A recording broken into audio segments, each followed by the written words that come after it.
Bonjour, bonjour à tous, bonjour mes chers amis, mes chers frères et collègues. Ce matin, je me lève avec un visage froissé parce que j'ai pas bien dormi. J'ai lu les commentaires toute la nuit. Les gens ont commenté sur ce sujet-là, la réincarnation. La réincarnation revient encore sur le terrain. Avant de commencer, la croyance en quelqu'un ou en quelque chose ou à une théorie donnée, ceux qui en croient et ceux qui n'en croient pas, cela ne fait pas de ces personnes-là les faibles ou les forts, parce que vous croyez que vous devenez fort. C'est pas ça. Ce n'est pas parce que vous croyez à quelque chose que vous devenez fort. Ce n'est pas parce que vous ne croyez pas que vous devenez faible. Ce n'est pas parce que quelqu'un ne croit pas en Dieu, des chrétiens, qu'il est faible. Nous, les Africains, nous ne croyons pas à ce genre de Dieu, mais nous ne sommes pas faibles. Ce n'est pas parce que les gens croient à ce Dieu qu'ils sont plus forts. Qu'est-ce que cela voudrait dire? Est-ce que nous sommes là, nous sommes les Africains, est-ce qu'il faut seulement croire aux théories que nous avons connues par le passé, par nos ancêtres, soi-disant, nos ancêtres ont cru à la réincarnation? Oui. Est-ce que nous devons croire, est-ce que nous sommes obligés d'en croire comme ça seulement? Moi, j'aurais préféré que les gens me disent,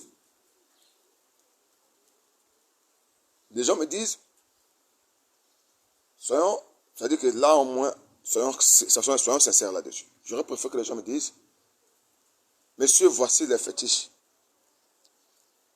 Voilà la magie africaine. Voilà la sorcellerie africaine. Quitte à moi de voir si je peux croire à ça ou pas. Si réellement la sorcellerie africaine existe, si réellement la magie africaine existe, s'il y a des fétiches en Afrique, alors, les totems et autres. Alors, pourquoi moi, je ne pourrais pas croire, puisque c'est moi qui pratique, je suis dans une pratique quelconque. La sorcellerie est une pratique. La magie est une pratique. Les fétiches, ce sont dans les pratiques. Voilà pourquoi il y a des animistes. Pour animer ce travail-là, animer les esprits, il faut les animistes. C'est une pratique, l'animisme. N'allez pas m'obliger à croire à quelque chose qui est un mythe peut-être. Comme Dieu a créé le monde, tout ça. Vous n'allez pas m'obliger à le faire. Vous n'allez pas m'obliger non plus à croire à une réincarnation que moi, personnellement, je n'ai pas pratiqué cela. Mais moi, je pratique les fétiches. Je suis obligé de croire à mes fétiches. Je me limite là où je peux. Parce que l'animiste, ce n'est pas celui-là qui vient pour raconter les histoires que lui, il pense. Non. Que lui, là, on l'a dit. Non, un tel avait dit ceci, que l'animiste, lui, vient, il commence à parler. Non, c'est pas ça, l'animisme. Un animiste, c'est celui-là qui croit à ce que lui fait. Parce que lui, il est en train d'animer seulement. Il n'y a pas quelqu'un qui, en fait, il est là pour inventer les histoires que lui, bon, un jour, le monde sera ceci. Non. Lui n'est pas pour voir, le monde sera ceci, cela, les promesses des gens. Non, non, non, non, non, l'animiste, ce n'est pas celui-là. C'est lui qui est présentement là en train de faire quelque chose. Il vous dit, monsieur, ce que je fais, voilà le résultat. Il est en train de faire, quand il est en train de faire, on appelle ça pratique. Quand il est en train de pratiquer, il anime les choses. C'est ça, être animiste. Il se limite dans ce qu'il fait. Ne le menez pas dans les théories comme ça parce que je suis un Africain, je suis obligé de croire à la réincarnation. Alors, rentrons maintenant dans la réincarnation, puisque vous voulez en parler. C'est une croyance ou c'est une pratique? La réincarnation, c'est une pratique ou c'est une croyance? Écoutez ce que les gens disent. Non, mon grand-père m'avait dit que un enfant est né avec je ne sais pas si c'est un défaut à l'oreille, ou parce que mon grand-père était comme ça, lui aussi il est né avec un défaut ici, ça veut dire que c'est un signe de mon grand-père qui est revenu. Regardez-moi les bassesses comme ça. Regardez-moi ces bassesses comme ça. Donc, c'est parce que vous avez à l'oreille, il y a eu une déformation où le visage est un visage d'un grand-père, que vous pensez que, puisque c'est le même visage, donc c'est sûrement le grand-père qui est revenu. Donc, regardez-moi ce genre de raisonnement. Moi, je pense que c'est trop bas pour quelqu'un qui est réellement un Africain pratiquant. Vous ne pouvez pas raisonner comme ça. C'est parce que, bon, j'ai vu quelqu'un qui me ressemble, certainement, donc c'est moi qui est là-bas. Puisque j'ai perdu mon frère, je suis allé, je l'ai vu là-bas, j'ai vu un frère identique à lui au Gabon, donc finalement c'est lui, forcément c'est lui qui est réincarné. Écoutez, c'est un dimanche, je pense que si c'est comme ça, ça va décourager tout le monde parce que on ne fait pas pour débattre parce qu'on va chercher à faire un non, ou on va seulement défendre sa position. Non, il n'est pas question de le faire ici. Ici, c'est là où nous voulons avancer. Nous ne voulons pas venir parler des théories qui te font dormir debout. Ça ne va pas nous aider à aller d'un pas de plus. Comment? Donc je viens ici, je vois quelqu'un, puisque, bon, on dit que la réincarnation, c'est quoi? Un suicide, ou comment? Bon, celui-là, écoutez, ne soyez pas trop faible. Donc, vous oubliez que l'ADN, le sang que nous avons, et ça nous donne nous sommes presque identiques. On peut avoir le même visage. Ça ne veut absolument rien dire. L'aspect physique ne veut absolument rien dire. Donc, par là, je vous dis que je passais, je suis obligé de m'arrêter quelque part, c'est passé. Donc, le problème est sur lequel la réincarnation devait avoir trois façons d'expliquer ça. Parce que ce n'est pas une pratique, c'est pas une pratique. Les gens pensent que c'est une croyance, alors que moi, je ne suis pas là pour croire. Si c'est une croyance, ceux qui en croient, tant mieux. Moi, je pense que ça devait s'expliquer en trois volets pour que je puisse en croire. Est-ce que c'est la réincarnation de la chair? De la chair? Est-ce que c'est la réincarnation de l'esprit? Est-ce que c'est la réincarnation de l'âme, de mon âme? Bon, là, il faut le dire comme ça. Il faut peut-être préciser. La réincarnation de quoi? La réincarnation de la chair. À ce moment-là, si c'est le cas, on retrouve la chair de votre grand-père, là je peux croire. Si c'est la réincarnation je ne sais, de l'esprit, à ce moment-là, le grand-père qui est revenu, soi-disant, dans le bébé que vous pensez que le bébé est né, c'est votre grand-père, lui doit nous dire, il avait combien de femmes dans sa vie? Il avait quoi? Il faisait quoi dans sa vie? C'est-à-dire qu'il doit vous dire, c'est-à-dire que lui devait être là pour témoigner que oui, moi je suis le grand-père intel, ma maison était ici, ma femme c'est celle-là, mes enfants, mes neveux sont là. Il doit être capable de vous le dire. C'est parce que son esprit ne doit pas oublier ce qui s'est passé avant-hier ou hier. Est-ce que vous me comprenez? Donc ça c'est la deuxième façon, deuxième volet de la réincarnation. Là au moins, vous pouvez me faire croire là-dessus. S'il y a des gens comme ça, qui sont réincarnés, qui peuvent nous dire en 1902 qu'est-ce qu'ils étaient, par rapport à leur esprit bien sûr, là nous allons appeler ça maintenant une pratique. À ce moment-là, nous pouvons croire, parce que nous ne croyons pas aux théories qui n'existent pas.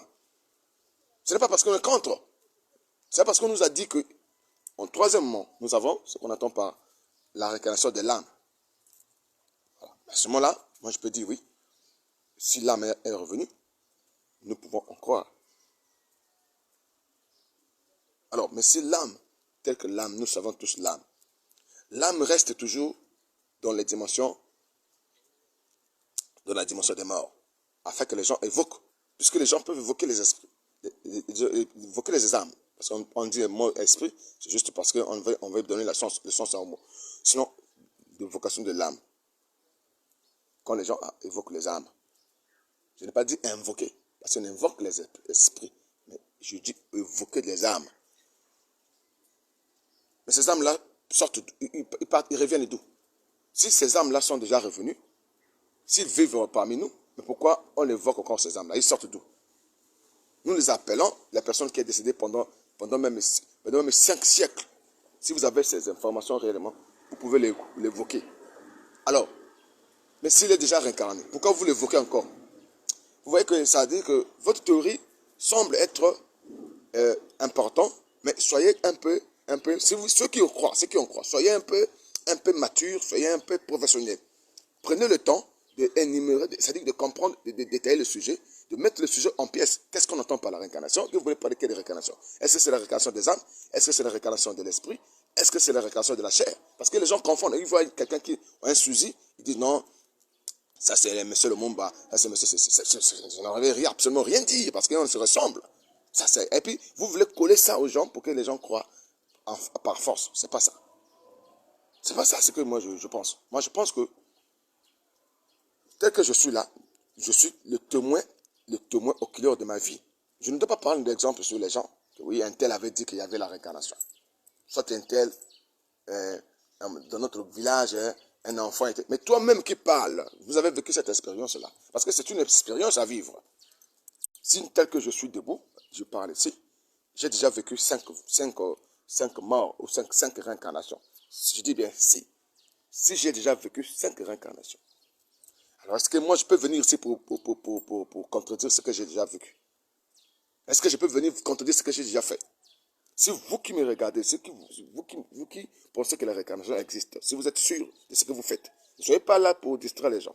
Si vous êtes sûr de cette réincarnation, dites-nous que oui, moi, c'est moi qui est réincarné. C'est mon esprit qui est là, de l'époque. Hein, c'est mon esprit du passé qui est là. L'esprit ne peut pas oublier le passé ni le présent. L'esprit est partout. Si vous avez vécu les choses par le passé, à ce moment-là, vous serez apte de nous expliquer ça en détail. Donc ne venez pas, je vais avancer. Ne venez pas pour nous distraire comme ça là quand on est un bon matin.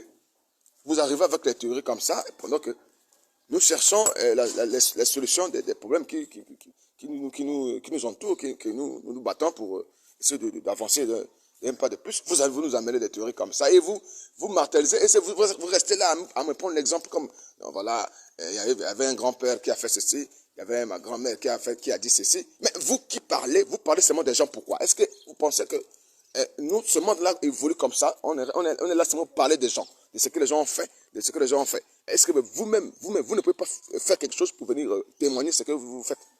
C'est ce que je dis.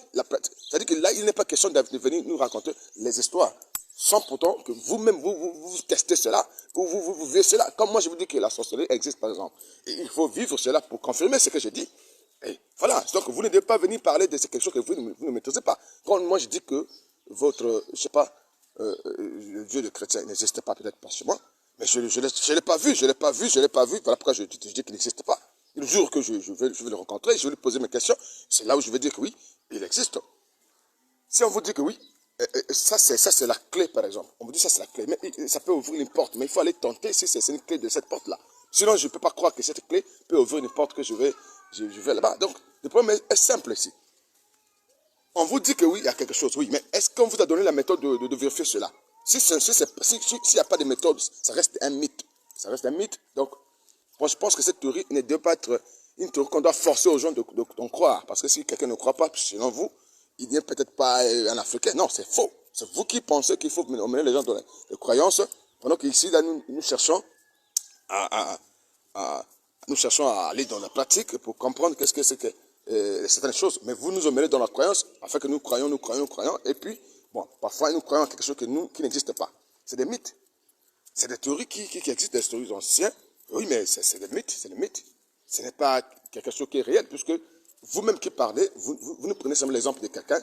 Oh, nous-mêmes, nos ancêtres croyaient en cela. Oh, même non, nos parents croient. Mais est-ce que vous croyez pourquoi? Parce que les gens ont cru et que vous venez croire. Ça, c'est même pas être un animiste comme moi. Moi, je ne peux pas faire comme vous. Voilà pourquoi j'ai une position ouverte. Ma position est ouverte. C'est-à-dire quand quelqu'un pense qu'il a réellement... voilà, il fait sombre, je vais arrêter la vidéo. Si quelqu'un pense qu'il a réellement la possibilité de nous emmener vers ce genre de pratiques, tel que j'ai dit, il a vécu ces expériences. Il était peut-être au Congo ici, il est maintenant au Gabon, il est maintenant au Cameroun, peut-être. C'est quantième réincarnation. Il doit être capable d'expérimenter cela avant de venir confirmer ou de défendre une théorie que vous-même, vous n'avez pas expérimentée. C'est être malhonnête pour moi. Ceux qui défendent une théorie comme ça, sans pourtant expérimenter cela, et on défend, c'est pour chercher quoi, je ne sais pas, et là, l'air n'est pas à la distraction. Franchement, il est là pour, les temps est là pour chercher à faire quelque chose de plus ou avancer, à faire des trucs, donner des trucs qui sont réels aux gens. Et les gens doivent expérimenter par eux-mêmes et voir qu'est-ce que c'est que. On se limite sur ce qui est pratique. Les pensées qui semblent un peu liées à l'imagination ou à ce qu'on a, aux théories qu'on a dit, et que nous n'avons pas la possibilité d'expérimenter. Laissons ça, c'est pas vrai. Laissons ça, c'est pas vrai, parce que je vous dis clairement. Parce que quelqu'un comme moi, je ne peux pas me permettre de croire à quelque chose qui ne peut pas être pratiqué. Non, moi je suis un animiste, je ne peux que croire à ce qui est praticable, ce qui est dans la pratique, ce qui me va. Si vous vous imaginez les choses, et moi je refuse, ça ne fait pas de moi un faible ou un fort, parce que vous parlez que ça existe et que vous êtes devenu plus fort. Non, c'est pas ça. Et que moi je refuse parce que je n'ai pas vécu ces expériences, que je dois être plus faible que ça. Non, c'est pas ça. C'est pas une pratique. Vous nous emmenez à croire à quelque chose. Non, moi je ne suis pas un croyant des choses. Moi je crois après une pratique donnée. Donc votre théorie reste une théorie. Mais ne forcez pas les gens, ne cherchez pas à frustrer ceux qui n'en croient pas. Moi je pense que si vous n'avez pas des arguments, parce que je vous ai donné les conditions sur les 3 volets de l'autre là, je peux rappeler puisque je vais arrêter l'audio. J'ai dit si c'est la réincarnation de, de l'âme, ou vous le dites. Si c'est la réincarnation de l'esprit, vous nous dites. Et si c'est la réincarnation de la chair, puisque les gens prennent beaucoup l'exemple sur les soucis, les défauts que les enfants se naissent avec, ils pensent que c'est ou le visage d'une personne, on pense que euh, la, c'est la même personne. Vous oubliez qu'il y a aussi des choses que nous pouvons aller en profondeur sur cette vidéo. Mais dommage que je pense que le milieu n'est pas permis à ce que je déborde les sujets. Donc moi, je pense qu'il y a des méthodes et techniques qui existent, mais quand vous allez voir, vous allez penser que c'est la réincarnation. Je prends un exemple seulement pour ne pas abuser du temps. Quand vous allez, par exemple, au Gabon, vous allez voir le monde. Vous se promener, vous pensez que tout ce monde-là, c'est les Gabonais. Et c'est les vivants qui sont sur les marchés. Vous voyez les gens marcher, oui, mais est-ce que ce sont des vivants? Mais ce n'est pas des réincarnés aussi. Ce n'est pas des réincarnés aussi. C'est des gens qui sont parfois envoyés quelque part pour faire des travaux un peu forcés. Et ils sont là-bas, on a pleuré qu'il est décédé. Mais ce n'est pas des vrais morts. Mais ils continuent de vivre. Donc, par là, je suis en train de dire que, parce que ce n'est pas parce que les gens vivent qu'ils sont réincarnés. Non. Il y a une façon de faire vivre les gens, même sans qu'ils soient même réincarnés. Vous avez un enfant, il est intelligent, vous l'avez trépassé, illusoire moi ici. Les gens ont fait la veille ici, mais vous l'avez envoyé quelque part pour travailler pour votre argent, pour vos intérêts. Maintenant, vous allez me dire quoi? Si vous croisez ce monsieur là-bas, si vous avez les yeux, vous voyez ce monsieur en train de travailler là, vous allez dire quoi? Vous oubliez aussi que même dans vos propres pays respectifs, il y a des phénomènes comme ça qui existent. Quelqu'un, après avoir décidé 6 mois après, peut-être, ou une année après, vous n'avez pas cette information, mais vous pouvez toujours le croiser dans les parages. Voilà, vous le voyez même dans un quartier, il passe. Vous passez, et vous faites le croisement de chemin. Même si parfois, on ne cause pas avec. Mais quand vous allez vérifier l'information, on dit que la personne était décédée depuis peut-être 1 mois ou 6 mois. C'est une réincarnation. Écoutez, ne cherchez pas à mélanger ce que vous ne comprenez pas et à venir imposer seulement aux gens de croire, c'est moi d'Africain, de croire, donc croire, donc croire, donc croire. Non. Ça, c'est une dictature un peu. Moi, je passe à une dictature. Moi qui ne crois pas, je reste dans ma position, mais cela ne me fait pas un fort. Cela ne me fera pas, ne me donnera pas quelque chose de plus si je crois. Cela ne m'affaiblirait en rien si je ne crois pas. Donc, ce n'est pas ça qui donne la force. Moi, je pense que ce qui donne la force, en tant qu'animiste, c'est si vous nous envoyez un travail, moi, je vous dis que voilà ce qu'il faut faire. Vous le faites. Ce qui est plus important chez vous, c'est n'imaginez pas que oui, il y a un Dieu qui est là, qui va m'aider, il y a une réincarnation, et après je vais revenir pour continuer à faire quoi ici? Ce que j'ai la chance de le faire, je ne fais pas. J'attends un jour pour revenir encore ici pour faire. Vous voyez comment les gens sont en train de de mouiller les têtes des gens pendant que nous voulons faire. Vous pensez que c'est un jeu. C'est un jeu, comme on vit là, c'est un jeu. C'est un jeu. Bon, excusez-moi si mon temps était un peu élevé. C'est un matin. On se lève dans les sujets comme ça qui n'apportent absolument rien. Les gens font de ça un grand problème. Au lieu de chercher à demander, les gens pensent que, bon, comme ceux-là n'en croient pas, bon, ils sont faibles. Ça n'a pas de sens.